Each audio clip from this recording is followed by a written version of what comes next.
Welcome back once again, everybody, for the second time today to the Telia Esports Series Finland. We are in the upper bracket semi-finals, and we are currently in a situation where DeftFox have the lead in the series up against Nyyrikki. 1-0 for DeftFox at the moment. This broadcast is brought to you by us here at Square One, and today it's brought to you by Reed HD, who's bringing the production, as well as myself, Aladar, and Melvin Izzle joining me in the commentary box. And we had an explosive first game, but not in the nature of the last time these two teams had matched up. So far, every time we have seen a Nyyrikki versus DeftFox game this split, it has been wildly different. It started off with a passive slow one, followed up by just explosions on the Rift. It was like a Michael Bay film in Summoner's Rift. And then the last game was just DeftFox kind of just winning across the map. They had a couple uncharacteristic throws by a few mispositions that we have to mention about Taika and Hop Hop Jr. But at the end of the day, Veka, the latest addition to this team, performed like a monster on the Gwen in teamfights, securing themselves a pentakill. And one thing that we were internally saying is that of the two new players, because both teams have a new player going into this series, and we kind of thought maybe that Nyyrikki had the slight better end of the stick with that, right? We thought maybe Flipper was going to be a pretty big upgrade for them, whereas we weren't certain that Veka was going to be that upgrade on Parvy Boxy for DeftFox. Well, this game has maybe put that to bed and reversed our expectations a little, because while Veka, of course, had a fantastic game on that Gwen, helped out, of course, by that pentakill, it wasn't such a great game for Flipper. And we have seen them in the last series they played against Blue Whites, where they did come out on top. They were only playing Xin Zhao, and last game they played Xin Zhao. So the question is for me, will the draft priorities remain the same, and will we see them on the Xin Zhao? Because as we are thrown into pick and ban, some of the key picks we need to keep an eye out for is seeing if Nyyrikki think, staying on the blue side, that they had the right idea last game. Was this something that was a misexecution? As I think that Thresh takeaway is a really good one, because last game in the draft, we ended up seeing DeftFox snap lock in that Gwen Thresh, and it put Nyyrikki in a really weird spot where they didn't want to give Namex the Aphelios to pair with that, so they picked it, and then kind of just snookered themselves into a really bad spot. And it's interesting because Nyyrikki obviously struggled against not only the Gwen but the Trundle in that last game as well. Those were both very big factors, and yet they're sticking true to the bans in the form of the LeBlanc away from Dragane, still scared of that, and then the Tristana away from Namex as well. So they're not changing too much in terms of their own pick and ban strategy. We are going to see Aurelia and Viego taken off the board by DeftFox, leave Xin Zhao open once again, and Nyyrikki first pick it once again. 5 for 5, and the way that Nyyrikki's last series went is they lost the first game horribly and then proceeded to come back in the second two. We'll have to find out if they have got what it takes to beat their Kryptonite of the split, as that's familiar. I wonder why you would lock that in, Veka. It's not like you got a pentakill on it last game or anything, and it's a triple flex, and it's broken because we're on patch 11.14, and that's just a Aphelios without the Thresh. Alright then. Well, and that was one thing, maybe a criticism we had of Nyyrikki's team comp last game, was having that Aphelios without the Thresh. And Azator still looked good on the pick. I thought still was able to be the sort of shining light for Nyyrikki in most team fights, but didn't have enough protection, couldn't survive well enough, particularly with a well-placed pillar or two from Taika in that last game. So to see DeftFox thinking that they can handle the Threshless Aphelios better is an interesting statement, shall we say it, from the DeftFox team, particularly when you already have a Xin Zhao up against it, and that's a champion that does like to dive onto champions that don't have so much mobility. The Varus lock-in from Nyyrikki, I'm curious to see what they pair it with, because both of these champions have a very big overlap in the supports they like to have. Braum is a very good one, but you could potentially lock in something like the Karma for Nyyrikki, as they will actually opt for that Graves into a solo lane, I imagine, based on the fact that they have triple AD, as it will be the Braum. We'll talk about that in a bit. We'll just pretend we don't see it until we get a bit more info, as it will be Aphelios Braum locked in for DeftFox, a very scary bot lane that can handle even the strangest of pairings. Yeah, we'll see where that Graves goes. There's all kinds of places that Graves could go, and I'm very interested to see where it does go. We're going to see Karma now taken away by DeftFox, and is there anything about the Nyyrikki lineup that, shouts we need to get rid of Karma in this circumstance? I think it's a similar thing to why we may see a Seraphine ban, and that is because if you could speed up a Xin Zhao and a Graves, then it becomes very annoying for Aphelios to actually play the fight, because if you can just keep them at arm's length, then they don't really get to do much. The only thing is, I would say that Karma being a multi-flex pick could have left a lot more questions in the draft, so that would be the reason for getting rid of that one. Since then, we have seen the Twisted Fate removed from Dragonade, along with the Akali away from Wazen, and that Lucian to finish everything off. Yeah, so both mid laners being denied the picks they were on last game, and now we see the Trundle locked in once again in the 4th slot on the red side, exactly what we saw last time in that last draft. There's a fair few similarities, a couple of big differences as well, to be fair, but a fair few similarities. And it's interesting that DeftFox felt the need to get rid of that Akali when Wazen didn't have that much of an impact on it last game compared to what we usually expect from the Nyyrikki mid laner. And it's also interesting and telling, I think, that Nyyrikki felt like Twisted Fate was more the problem than Trundle. They were more afraid of that Twisted Fate coming through again than the Trundle. Me, that's saying that because they don't have access to something like the Brom to pair it with, then it is going to be the bigger problem. And still, this Graves is now just boggling. Now we can start to talk about it because we've only got one pick left for Nyyrikki. Xin Zhao, Varus, Graves, and Rakan locked in.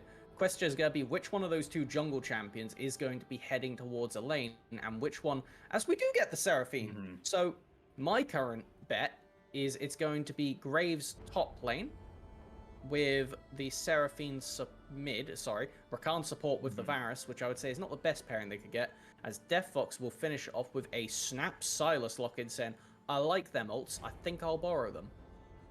Yeah, there's a fair few nice ultimates to steal away here. The Sylas makes a lot of sense. Does the Rakan make a lot of sense? The Rakan surprises me. It's not a champion that you see a huge amount of at the moment. I can see a universe in which there's a massive encore, charms up a lot of people. Rakan runs in, charms up all those same people again, and it's a very, very long time.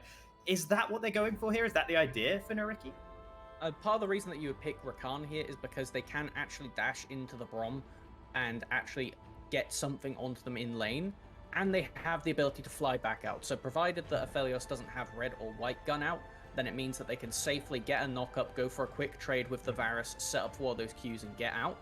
More importantly though, it affects Aphelios because it's a very long-range engage that is hard for them to deal with, and is going to be irritating for the melee champions on DeftFox squad, including that Gwen, because you dash into them, get into that mist, and that means that you can still actually get some crowd control down on this champion that is such a nuisance. We do now have it confirmed that at very least in the hovers, it is a Graves top lane against that Gwen with exhaust.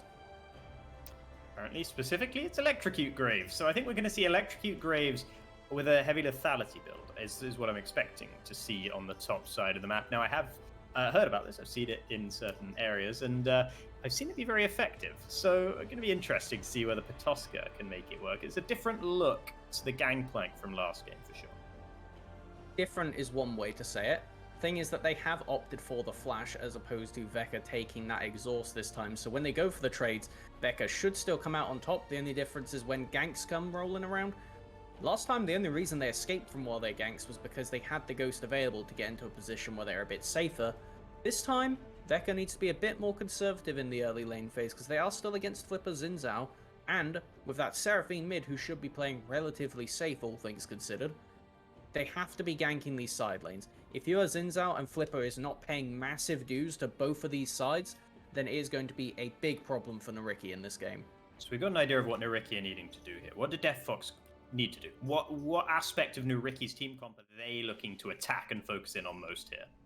I would say they're probably just trying to swing the top matchup, and then after that they don't need to repeat gank it realistically. If they get Vecca ahead, it becomes quite annoying for Graves to try and recover, and then in this bot side, you just want to keep putting attention down there, because you remember all the things we're saying about how Trundle is annoying for Aphelios. It's a similar spot for Varus, because both of them are immobile ADCs, and I will even throw in the comment that Wazen on this Seraphine is just bait this game. You walk in mid, you throw down a pillar, Sylas gets a free chains off of that, and you just die. So I really need to see how Wazen can operate this, because last time it was Dragonade that was playing the uncharacteristic champion of the Twisted Fate. Yeah. This time, Wazen breaking the mold and going for the Seraphine mid. Yeah, and shattering the mold, I will say, for Wazen. I mean, I'm not to say that Wazen can't play a more supportive, enchantery style of champion, but in general, Wazen, I mentioned it earlier, it's the Yasuos, the Yones, the Akalis, it's big, flashy play sort of assassins that Wazen loves to go for the most. So seeing this Seraphine lock-in, it's a departure, for sure. So let's take a look at some of the things we have got going into this one now. On this bottom lane, expect the skirmishing to be Namex and Hop Pop Jr. favored at very least until level 3, because at that point Rakan can get the quick combos in. But even after that, as soon as Hop Pop Jr. has the wall, Azatol has a rough time, because if you don't synchronize your combos, then suddenly you're just sat there going, okay, well, I went for my poke rotation, I got nothing. As Wazen does get the push in mid, and has that ward to spot the level 2 gank from Taika. That would have been rough. Yeah, very, very heads-up stuff to have that ward in the first place, actually, from the side of Nyyrikki. Great read from them to understand that that would have been the threat. Really well done, I gotta say, from them. I will point out, actually, that Taika has opted to start with the control ward and potion to put that one down. Really does indicate that they were ready to go for this level 2 gank, because they wanted to keep their top side safe and be aware if Flipper was counter-invading, as they will get to rotate around, have a lot of bot pressure right now because they saw Taika walk to bot side, and it means that now Azador and Abagnale are not allowed to walk up to these minions. Very significant denying the level 2, because we're talking about, with this Rakan, they need that level 3 before they can get effective trades down, and even then, it's not guaranteed. On the minimap right now, take a look at the bottom side, River. There's a ward placed in a very similar position by Wazen, as Flipper is lurking in the area. If Dragane overforces... Wow, interesting. I'm surprised Dragane felt the need to flash, but playing it safe there from the DeftFox mid lane. A flash for flash, Flipper for Dragane. Sometimes it's just reflex, but frankly right there, I believe they have the damage to kill them, and this is a flashless Xin Zhao now. Yeah, Dragane is going to be able to dash in there, get the abscond, and picking up the kill is Taika once again with the first blood. Now Wazen wanted to try and help, but there's nowhere left to go. Red buff slowing and slowing and slowing, and this is probably going to be donated over to Dragane indeed. 1 kill apiece for the mid jungle of DeftFox. And this personality had to deal with one of their very up-close trolls, and this is why we want to have some more filtering on the internet. Anyway, moving swiftly forward, we have a little trade happening on the bottom side, as there will be the TP back to mid, and I will say Wazen has opted for the Spellbook. I mean, they have the ability to go for these instant TPs and try and collapse onto the flashless Trundle.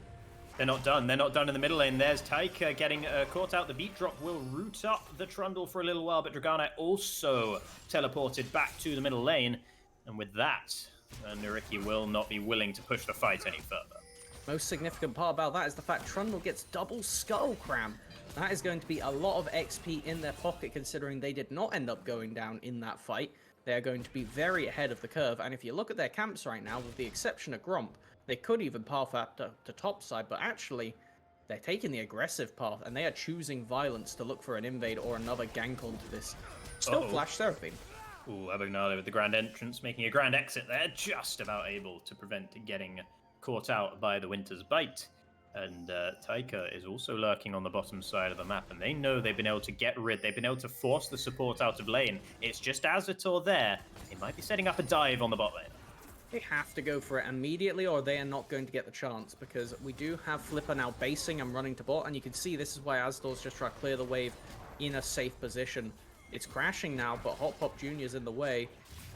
Couple seconds before Khan's in range.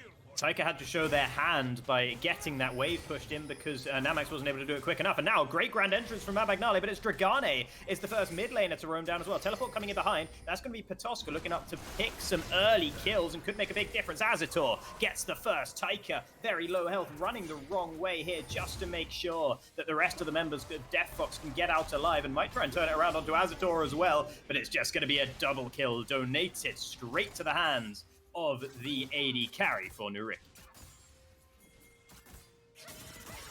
Decisive fight from Nyyrikki, I will call that right there. They managed to collapse a fair bit quicker.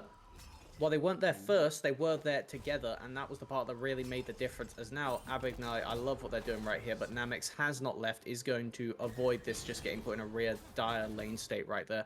So what they were doing is they were trying to clump up all the minions, so that they would all focus fire and the wave would push back into them, which would have set Nyyrikki up for a freeze immediately upon return to lane. And when you have a level 3 support of Hop Pop Jr., you can't really do much to walk up and safely contest that lane. So that is the reason that Abagnale was going for that, as they will be punished for their freeze attempt again. Yeah, Abagnale really committing to the idea that with the Gravitum up and available, as well as the Winter's Bite of Hop Hop back in the lane, you don't want to be you don't want to be pushing your luck down there, shall we say. Azator is back in time to get the vast majority of that minion wave. Taika is starting up the dragon on the bot side, but it looks like this time Nyyrikki might be in a position to try and at least trade it for jungle camps on the top. Getting something in return, and we haven't really talked much about this Graves top lane, and part of the reason for that is they haven't really been doing anything too explosive in the lane, but they were quite far ahead in CS up until that last roam down to the bot side, and you could see how quickly with the serrated Dirk they could just immediately push the lane in. Makes it really hard for Vecca to actually respond on the map, and dissuades them using that TP to go to side plays. With the amount of trading power it could go for with this electrocute too, if you get bursted out before you use the exhaust, then it makes you think to yourself, actually, as Gwen, I don't really want to commit to this trade because it's a fair bit too close for my liking. Graves, while being a ranged champion, meaning they have better wave control than you, short of the passive, they can also then get in melee and deal a ton of damage. Yeah. So it's a very notorious pick that we need to keep an eye out for, but I'm going to stop there. Abagnale only level 4 in the circumstance. Taika does have a level advantage on Flipper, but it doesn't make DeftFox confident enough to commit to that any further. Oh, now Flipper forced to go over the wall. Abagnale will follow, committing to the play here. Hop Jr. goes low, but not quite low enough. Encore over the wall. Wazen able to pump out all those spells from such long range. Flipper just could not find it. The pillar was held. And with that, it's 3 kills to 2 in favor of DeftFox. This Trundle counter pick to the Xin Zhao is paying its dividends. It's not snowballed like it was last game, hence why you see them actually opting for the Bammy Cinder. I expect them to go for the Frostfire this game just to add a lot more oppressive slows to the nature of their kit. It was a nice encore from Wazen. We have to give them credit for that. They did manage to tag, but Hop Jr. surviving after another one of their very aggressive plays this series that I'm not going to say have been entirely negative. They've had positive results, but you definitely have to question some of the overextensions. Yeah, speaking of extensions, that's what we're seeing from Petoska up on the top side. We're about to learn whether it was an overextension or not. No, indeed it not, because they work out that Dragane might be heading towards the top side, and Petoska just falls back a little bit, but there's still 3 members of DeftFox in the area. Petoska's not going to be able to read this play, I don't think. They see Taika coming, they know they are in threat, but they stay around to try and clear the rest of the wave, and that means that there's an opportunity here. Collateral damage used to try and escape. The flash follows through as well. Hop Jr. is still in the place. Look at all the needlework flying through. Vecca picking up the kill and just about staying alive on the backside. They will be allowed to just push this minion wave in, and we may see the jungle and the support look for this Rift Herald, as Hop Jr. has just been leaving Namex alone, and this time I don't think they escaped the play. Red gun, white gun, though. You don't want to go into that too hard if you're Flipper. You don't have the support of your AD carry quite yet. And with that, Namex can just really comfortably just see Flipper off there, knowing their limits, understanding the power they have, just trying to leech a little bit more XP as well by staying as close to the turret as they possibly can. Have they read the fact that Flipper is still there? The Chains of Corruption go wide, and now there's a teleport coming in just beneath. Hop Jr. is hopping straight in to try and keep the AD carry alive. Namex has the crescendum, and Flipper dies again. 0-3 and 0 at the start of this game. Namex didn't get that kill in the end. It was, in fact, Weka. And I feel like this game is just the previous one on slow motion. Everything is playing out very similar. It's just happening a little bit later or with less dire results for Nyyrikki, which is something. There's only an 800 gold lead for DeftFox, but it's still not great. That's a big trade. Yeah, big trade, and surprisingly, Dragane favored there, and now Taika is back, and Petoska had so many escape tools last time, none of those available this time around. Means that Dragane gets their 3rd kill of the game. Does start to raise questions for what Nyyrikki are actually going to do coming into their next series, whether it be in the grand finals or in versus blue whites, because this style that they have put together just seems to have been answered by DeftFox. And it does leave me questioning, if you've been figured out by this team that constantly figures you out this split, do you change up everything again if you manage to get to game 3? Well, you've switched jungler, and that hasn't worked out for you, and this isn't going to work out for you on the top side either ways, and buys some time with the encore, but nowhere near enough. Dragane and Taika picking up yet another name in their kill list. At this point, I feel like I'm just repeating last game's cast. You could actually put on, like, half speed because their top lane right now, it may be the mid laner here, but they were there with the Rift Herald, and the question was about to come out of my mouth of, I wonder if they're going to use this to try and get some plates. Because last game, it was about 10 minutes, an almost identical play happens with the solo laners reversed, and it just resulted in DeftFox getting a massive influx of gold. Now, they aren't in as decisive a position. We do have the second dragon spawning in 10 seconds. Taika is not on that side of the map, but frankly, Nyyrikki do not have the power in pocket to contest it. And we'll see whether they're going to try and do it regardless. Abagnale and Hop Hop Jr. trying to just dance over the vision here. Abagnale forced away by the Braum. Level 6 for Abagnale compared to only level 5 for Hop Hop. There is one advantage for Nyyrikki going into this fight. Namex on the bot side might have been caught out here by Azitor, getting the survival from the Severum and forced to give the kill over to Abagnale in the end, but nevertheless, Nyyrikki were able to take the kill, and that is important. Dragon has been started up by Taika, but there will be a response. Flippers in the area, Abagnale is in the area, and doesn't have the ultimate available, used it there to take down Namex, and now they're going to go straight onto Hop Hop Jr. The Bulgarian support gets taken very, very low, ticking, and will fall. Abagnale gets the second kill in this minute of gameplay, and now with 5 members to 3, Nyyrikki will fight back and secure the dragon. Namex overextending a fair bit there into the Varus, who has the Immortal Shield bow. Going for that attack speed build makes them much more deadly against these picks like the Gwen, the Trundle, the Silas, everything that wants to get up close and personal. It does mean now they can at least fight you back, as Nyyrikki, they are spotted out on this play and are forced to escape the rough way. Yeah, and it's a little rough, but it's not too bad. They will be able to get out of there without too much difficulty, so not the end of the world for them. They have been able to doggy paddle a little bit in this game, and now the gold lead is only 600 for DeftFox. It could have been a lot worse if Nyyrikki hadn't just won out on that little skirmish on the bot side. Trouble is, a lot of that gold did go into the support pocket. As you can see here, that is 700 gold lead over to the support, just going on 800 abouts actually, and realistically, it's not going to do very much. Rakan and Braum are not champions that accelerate with items. As we get that Rift Herald finally down, we'll be split between mid-jungle. Taika had to try and step forward to drop tower aggro, just about is able to survive. That was a bit of a hairy moment. Slight misexecution there from the jungler of DeftFox, but they are able to secure the first turret nevertheless and reinstate a significant portion of that gold lead. I have to admit, I was just expecting them to walk to the right and then flash the wall if they need to, but that little bit of juggling right there, the indecision, does end up paying, as it will now be just DeftFox trying to secure more plates on the top side. They may get one more, but it is solo laners versus solo laners if this fight ends up amassing. Yeah, both the DeftFoxes are level 10 compared to the 2 level 9s for Nyyrikki, so if the fight did start, they would have been relying on the tower to survive that one, Nyyrikki, I believe, and Tusker has not been able to get rolling in this game, and that's going to be a big issue, because I've got to imagine there's a lot of eggs in that basket. Right now, they're going on to Namex once again, just have enough to secure that kill before dipping on out of there, but Dragane is so quick with those home guards, able to get the charm down onto Azitor, and the kill will go through for Taiki, and in fact, that was the only shutdown they could have possibly found onto Nyyrikki.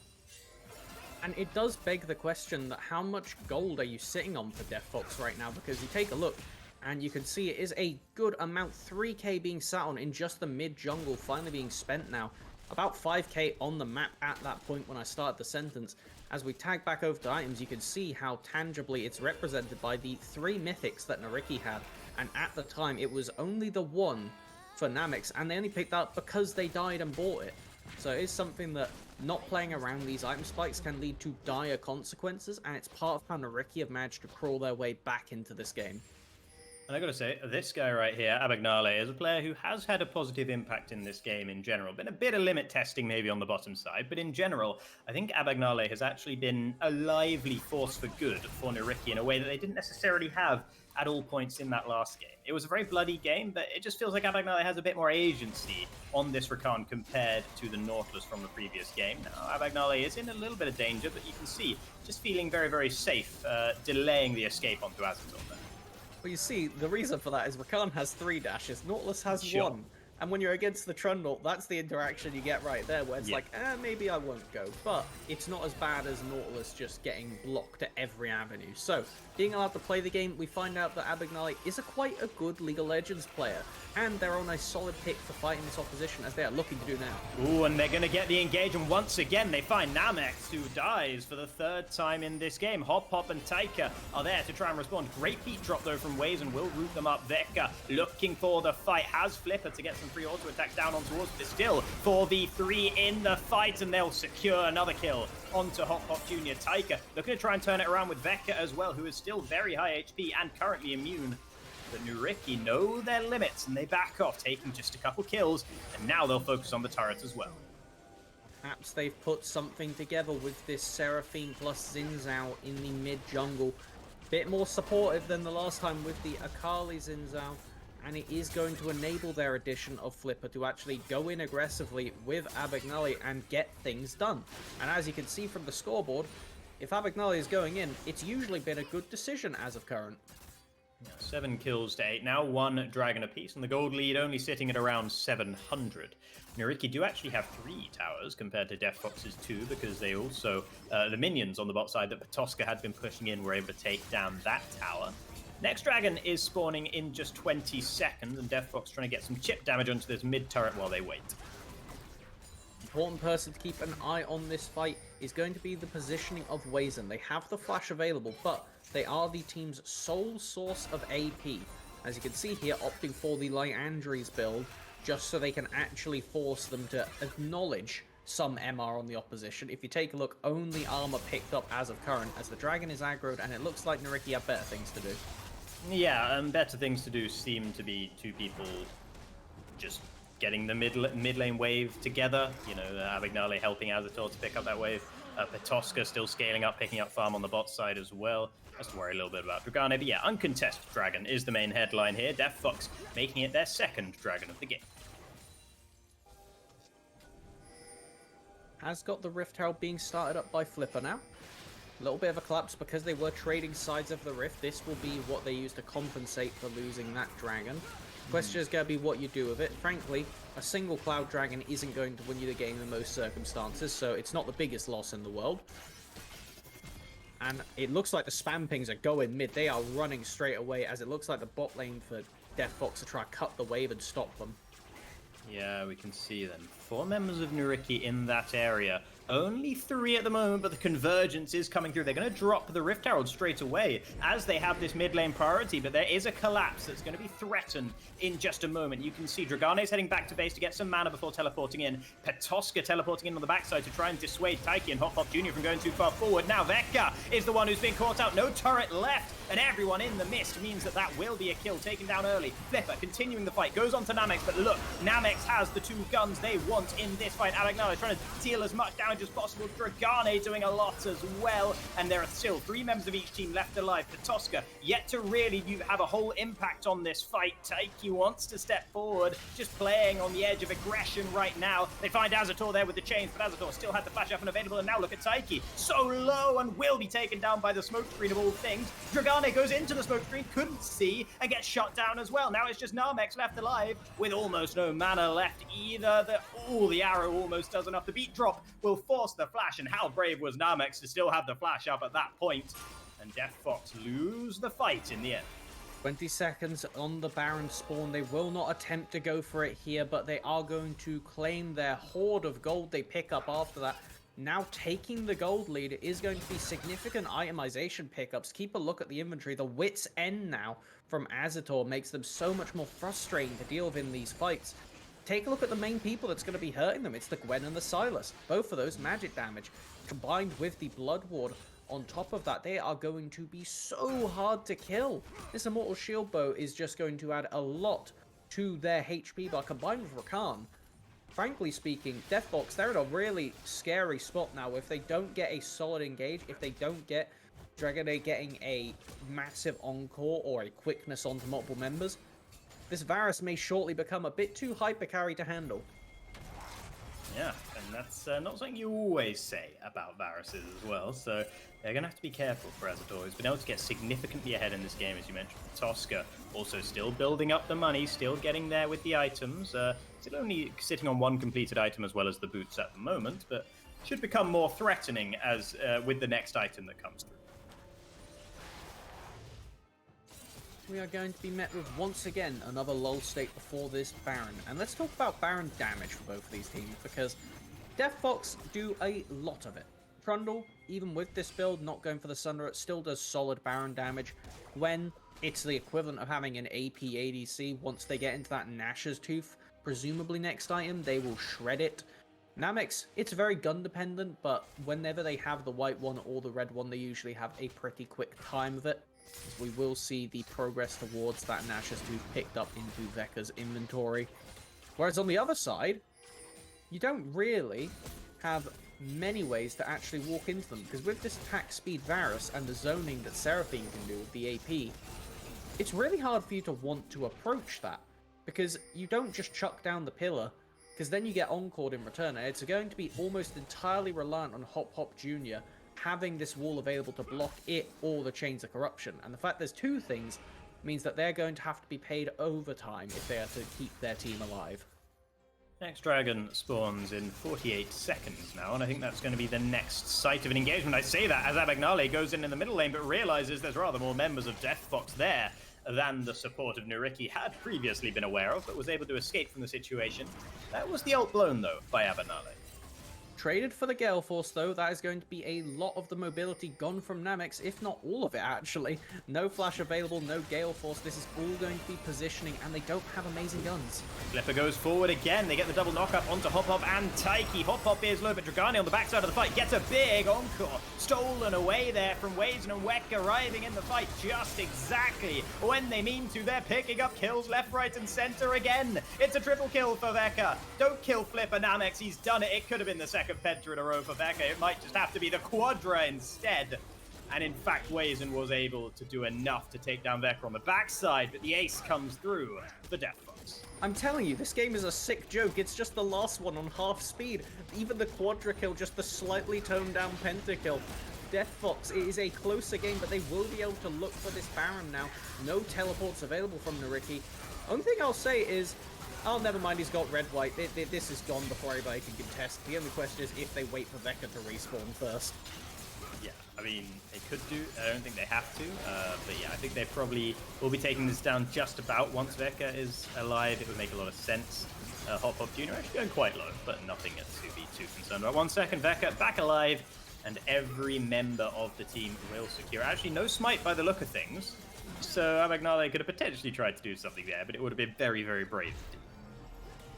Brave or foolish, hard to tell, as now we get to see what the spoils picked up from DeftFox are there. They will lose one Cloud Dragon, but I think a Baron is always worth that short of the soul.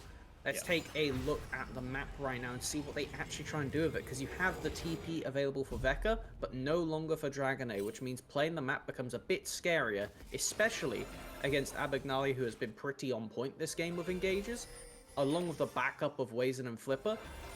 It's going to need to be a very cautious extension from Veka. As you see, they're not even walking up here, knowing they are susceptible. Team's not on the map. There's no point being that far up yet. And just looking at the item builds right now, is there anything here that's surprising me? You've got the Chemtech Putrifier in their second for Wazen to make sure that the healing from Namex, from Dragane, doesn't come through quite as strongly as it might do otherwise. And we've already seen that Wit's End as well. The turret is going to be taken down in the middle lane meanwhile. They are just looking, but they don't realize Gwen is right there. It's a surprise move. Abagnale comes in from the side. The Unbreakable Shield does block the Encore there by Hop Hop Jr. Taiki goes quite low, but Veka has so much HP, and Dragane hasn't even been here the whole time. Welcome to the fight. There's a couple kills already. DeftFox getting the advantage heavily over Nyyrikki once again. And they are going to look for this inhibitor, and they could potentially fish for an end, but they're against 3 people this time, as they will take the safer route. Sending Veka to bot side, they're going to try and break open the base twice-fold here. Yeah, they're going to get both inhibitors. You would have to imagine shouldn't be too difficult for them in the circumstances. Still 15 seconds left on Flipper, and even more than that left on Petoska. And Nyyrikki probably aren't going to have an answer, at least for the inner turret in the bottom lane here. Veka will be able to secure that. Will they push any further? No, that's going to be enough for them for now. Take a look at how that happened, and it was just a matter of seeing the clumped up 3 in mid, and you imagine it's a 1-3-1 situation. So they go in, but they don't realize immediately Gwen is here. They aren't affected by the Encore because it is eaten up by Hop Pop Jr.'s shield. All of the focus is on Dynamics right now, and they turn it onto Taika, but at this point, Veka has got the stacked up needlework, and they sow a beautiful picture of doom for Nyyrikki here. They go through the entire team, the flank from the mid laner Dragonade does manage to zone off the backline, and frankly speaking, it is just domination from DeftFox this series. It is ever so slightly contested at every turn, but the fact they come out on top consistently just puts DeftFox a step above right now. And the thing is, as well, these last 2 fights, they've both looked like relatively hopeful for Nyyrikki for a portion of the fight. They think, okay, this fight's going relatively well, and then all of a sudden, a full health carry comes out from the fog of war, and you realize you were fighting 4 people this whole time, and here comes Dragade, or here comes Veka, and you are in a very dangerous situation indeed. And that's a bit of a morale-crushing way to be losing the fight as well, you have to imagine, for Nyyrikki. You can see they're being penned in now into the corner of the map, their own corner, desperately trying to protect it with everything they have. Looks like they're going to try and make a stand on this inner turret in the top lane, but Dragane is still putting pressure on in the middle.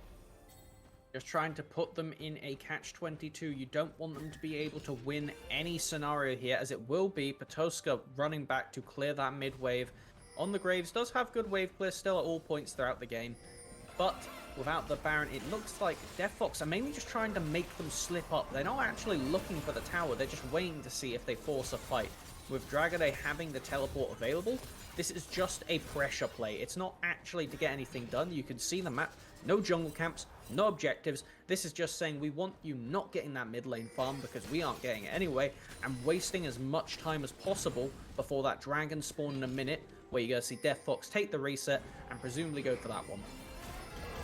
Now, will they go for a fight on this occasion? They're going to zone them away with the use of the traffic cone.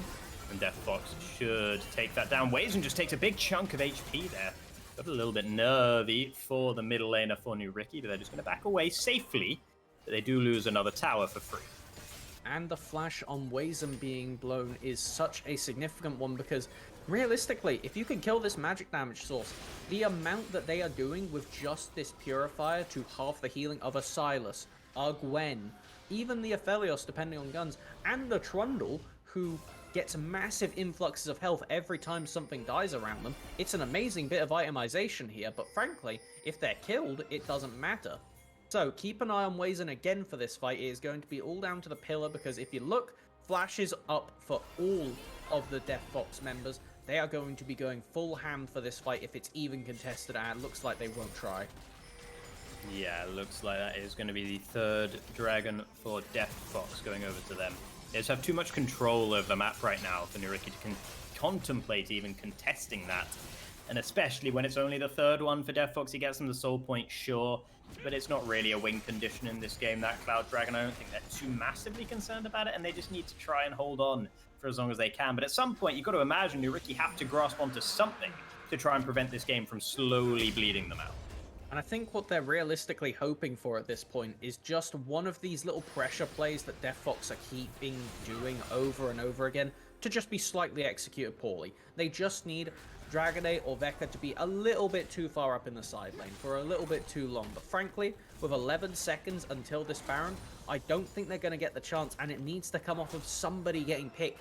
Because just look at the teamfight dominance that they can pump out. Stealing any ultimate from the opposition is going to be insane for Dragonade. Let's keep an eye out to see which one they end up taking, because frankly, in a choke point, all of them are good.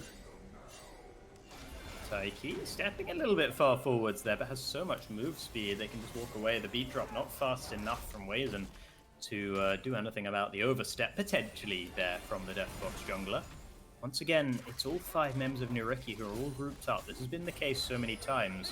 And now they're going to look for the fight once again. Abagnale might have found Hop Pop Jr., but actually tries to get on towards the AD carry. Namex instead does get charmed up as the Encore goes through. The shutdown is taken by Biff, and now Veka in the fight. Dragane being zoned away, but does have the Encore. This could be big. Watch for the Encore from Dragane, and it is so so enormous in the fight. Nyyrikki have nowhere to go. Flipper trying to do something, but it's only Abagnale left alive. And with that, I think DeftFox might have just clinched the game.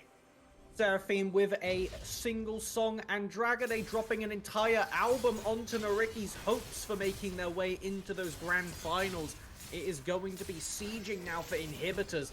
And look, it's just support combat on the other side of the map. They're just chasing. And it looks like by the fact that they're going for this side of the map, they are looking for potential towers. 10 seconds now until the next person's up. Yeah, that's going to be Patoska, and that is going to be a threatening prospect, but I don't think he's going to be up in time here. The turrets are falling, the Nexus is falling as well. DeftFox take a very clean 2-0 over Nyyrikki and guarantee themselves a spot in the grand finals. Spot in the grand finals, spot the Telia Masters right there. Their ticket has now been stamped, and Nyyrikki are going to be sat there heartbroken with that kind of performance. It felt like they had almost figured things out. Those two games were so similar because they had fixed most of the errors. They had fixed some of the things that went wrong, but it was just the Trundle counterpick, some of the positioning on the map, not pushing the lead when you were able to get back into it for a moment. It was just DeftFox, once again, they've just had Nyyrikki's number all of the split. Yeah, and I mean, they were able to get onto Namex a lot more times in this game as well, consistently, heavily targeting the AD carry. And that's what we saw in this fight as well. They went all in on trying to take down Namex.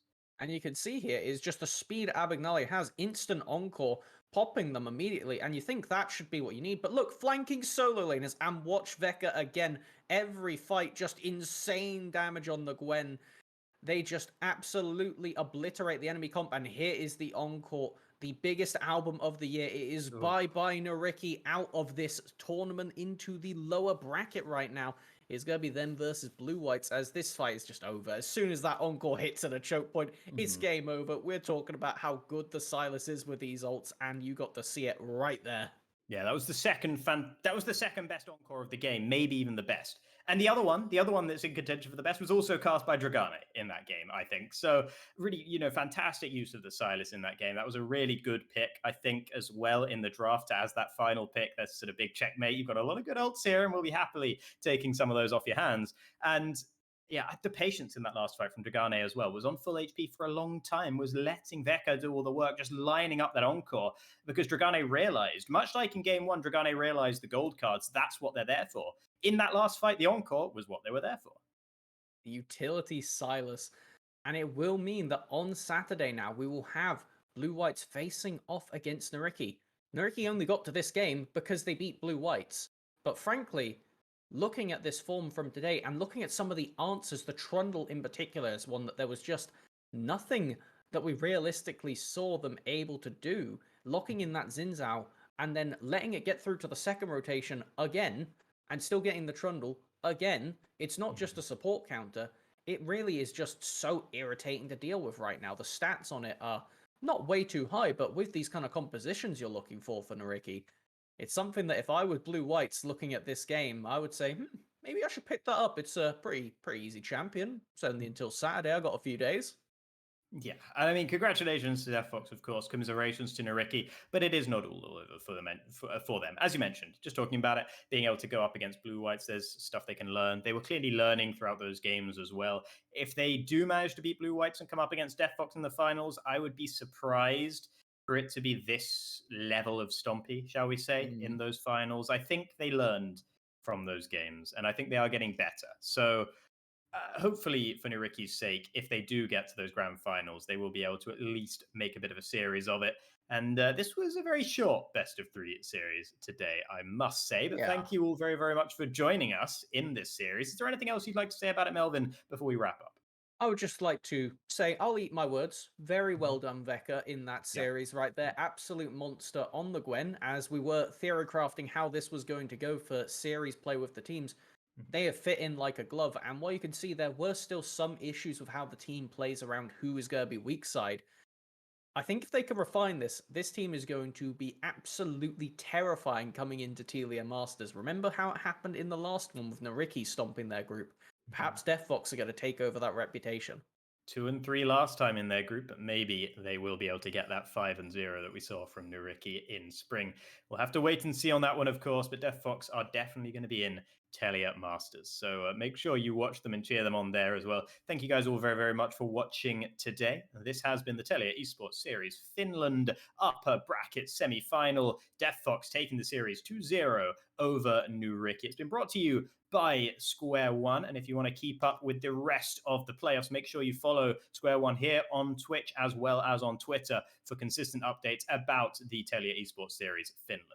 I have been Aldar. Joining me has been Melvin Isle, and we thank you very much for watching and wish you a good night.